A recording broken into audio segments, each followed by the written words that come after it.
प्रणिपात दोस्तों, स्वागत है आपका साइंस वर्सेस सनातन के पार्ट 2 में। लास्ट पार्ट में मैंने आपको बताया था कि हमारे ओल्ड स्क्रिप्चर्स ने कैसे साइंस को ओवरटेक किया, मॉडर्न साइंस को ओवरटेक किया। और आज हम फिर से ऐसे ही कुछ 7 पॉइंट्स के बारे में बात करने वाले हैं। तो बिना समय गवाए बात शुरू करते हैं। सबसे पहला पॉइंट है 108। ये 108 नंबर क्या रिप्रेजेंट करता है? आपने ये नंबर बहुत जगह सुना होगा। चलिए इस बारे में ज़रा जानते हैं। अगर साइंटिफिकली देखा जाए तो यूनिवर्स में 108 कब आएगा?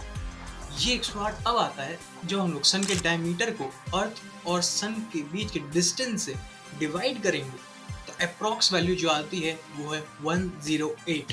और यही नहीं, यहाँ तक कि जब हम लोग मून के डायमीटर को अर्थ और मून के बीच की डिस्टेंस से डिवाइड करेंगे तब भी जो इक्विवेलेंट वैल्यू होती है वो आती है 108। इससे क्या पता चला? इससे ये पता चला कि जो गैलेक्टिक रेशियो है हमारा वो 108 है।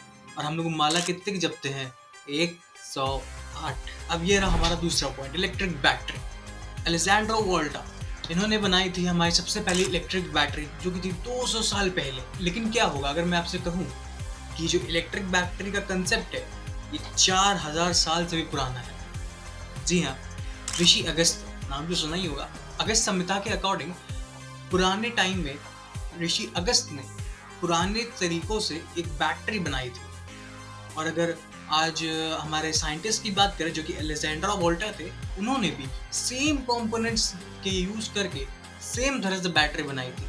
यानी कि जो आज कंपोनेंट्स हम लोग ने यूज करे हैं वही सेम कंपोनेंट्स कुछ उस तरह के उन्होंने अपने टाइम में यूज करे थे।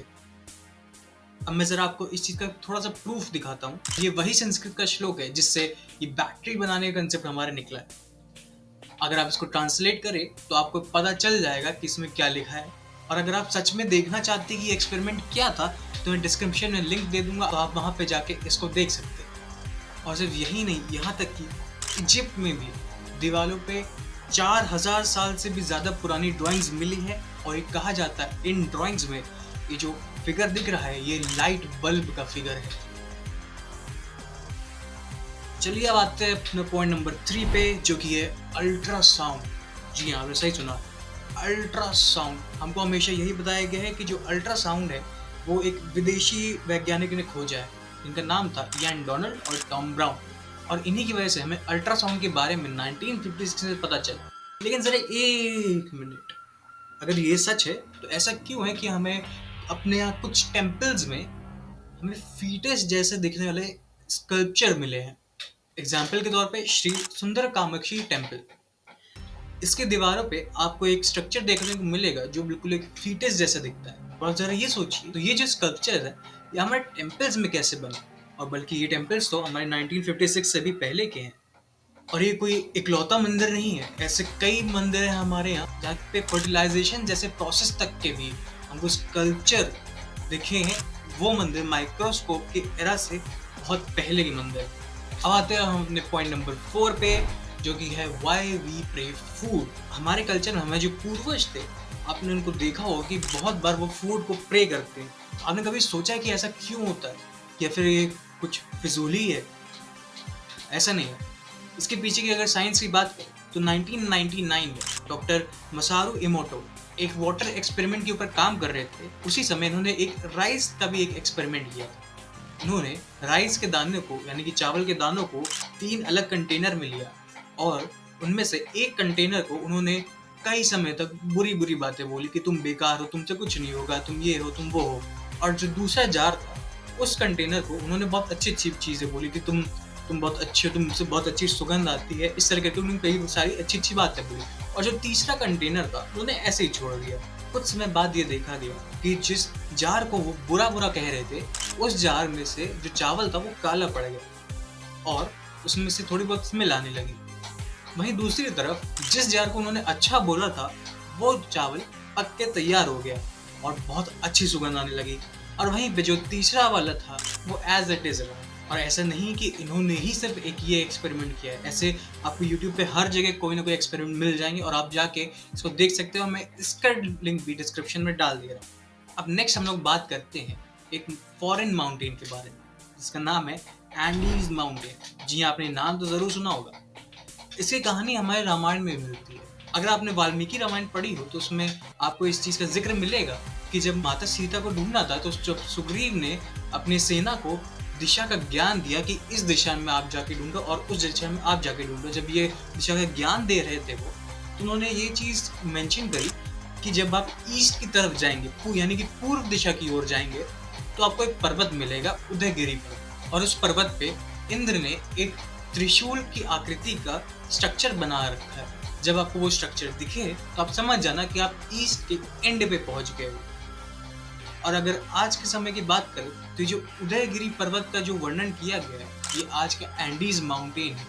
और अगर जोग्राफिकली जाए, जब यहाँ से ईस्ट की ओर बढ़ेंगे तो आपको एक जगह मिलेगी पेरूराम। वहाँ पे सचमुच में 700 फीट का एक ट्राइडेंट है, यानी कि एक त्रिशूल की आकृति बनी हुई है। और वहाँ के आर्कियोलॉजिस्ट आज तक ये पता नहीं लगा पाए कि ये कहाँ से आए। जब वहाँ के लोकल आदिवासियों से बात करी गई तो उन्होंने बताया कि उनके एक बारिश के देवता हैं विरोचा, जिन्होंने ये त्रिशूल की आकृति बनाई है। अब आप जरा सोचिए, उनके बारिश के देवता विरोचा और हमारे बारिश के देवता इंद्र, कुछ तो मिलता जुलता है ना।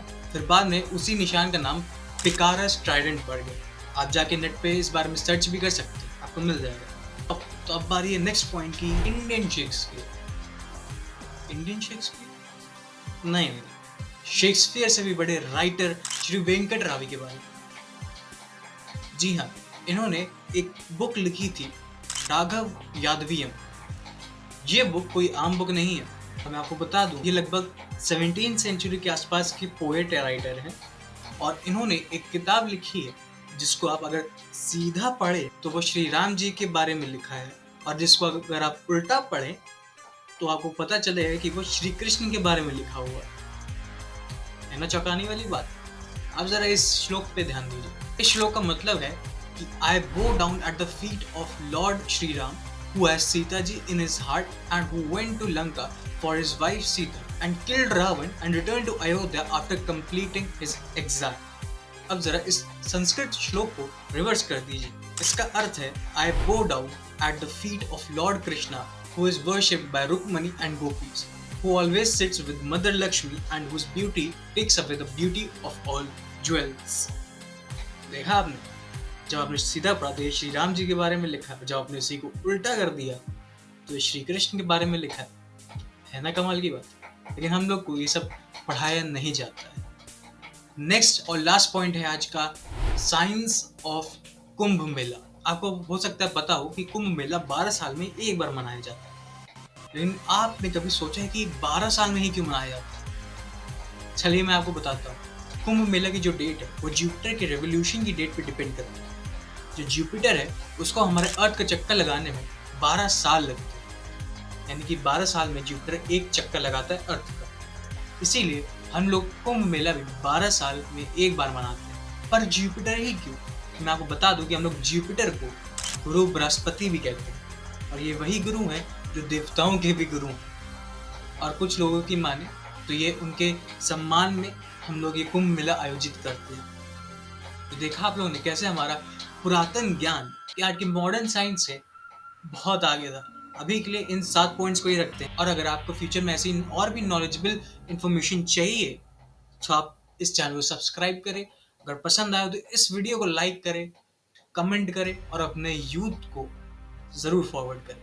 मिलते हैं नेक्स्ट वीडियो में, तब तक के लिए जय श्री राम।